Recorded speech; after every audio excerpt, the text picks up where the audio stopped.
Okay, so I was browsing around my Steam and found this game called HASTE. And since I've been meaning to find some good indie games to enjoy, I decided to go ahead and give it a try, and boy, was I really glad I bought it. This game is what I actually think a modern Sonic game should have been like.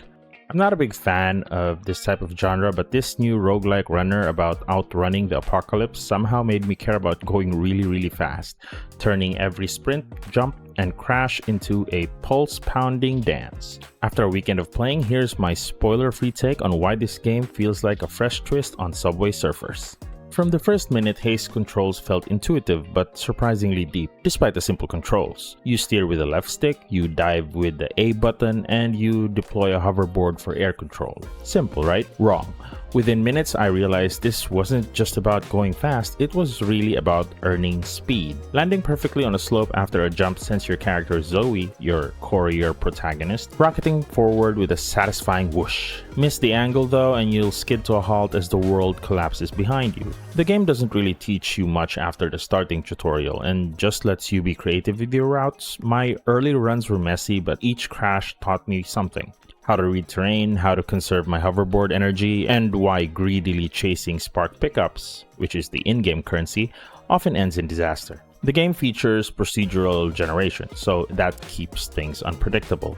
This variety is HASTE's greatest strength and occasionally its weakness. Some levels felt unfairly cluttered, like the game was trolling me with impossible obstacles. But when everything clicks, it's just pure flow state. Visually, HASTE is drenched in neon colors. Imagine Mirror's Edge. With environments that shift from molten lava oceans to floating islands of crystals, your character Zoe's design, with her puffy red jacket and goggles straight out of a 90s anime, pops out against the chaos, making her fairly easy to track during frantic sprints. But to me, the surprising part of this game is the soundtrack.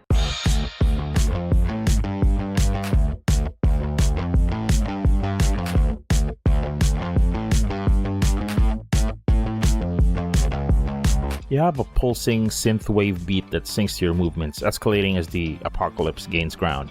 When the world starts crumbling behind you, the music fractures into distorted glitches as well, ramping up the tension, which makes the soundtrack fuse well with the gameplay. HASTE's roguelike DNA shines in its risk-reward system, similar to other roguelikes. During runs, you collect sparks to buy temporary upgrades, speed boosts, health regen, or shields. But if you die, you lose everything. This creates a good tension. Do I play it safe and bank my sparks early, or gamble on a risky detour for a bigger reward? This makes each run unique and each loss devastating if you racked up a lot of rewards, but equally addictive to just restart the run and try again. That said, the procedural generation isn't flawless. Some spark trails lead to dead ends, and a few bosses felt more chaotic than challenging. But these missteps were rare compared to the euphoria you experience when you're having a perfect run. This game was hard at the start. It was so hard that the devs actually had to nerf the obstacles, but I'm pretty satisfied with the current version's difficulty, as it strikes a good balance of obstacles and ensures that there's always a way out on every run. Performance-wise, I didn't really run into any major issues other than a bug where certain conversation options with the NPCs don't work on my controller, so I had to use my mouse to click the conversation option.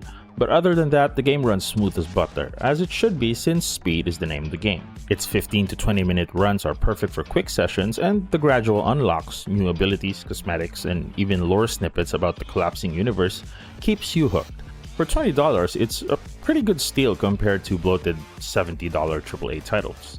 To finish off, the game isn't perfect, but it's the most fun I've had with a roguelike since Hades. So if you crave a little bit challenge, adore some style, and just want to feel like you're a parkour wizard, give it a shot. Just don't blame me when you lose track of time. And that's it for the video. Thank you so much for watching. If you're new here, don't forget to like, share, follow, subscribe. You guys know the deal. I'll catch you guys on the next one. Stay safe out there. Bye.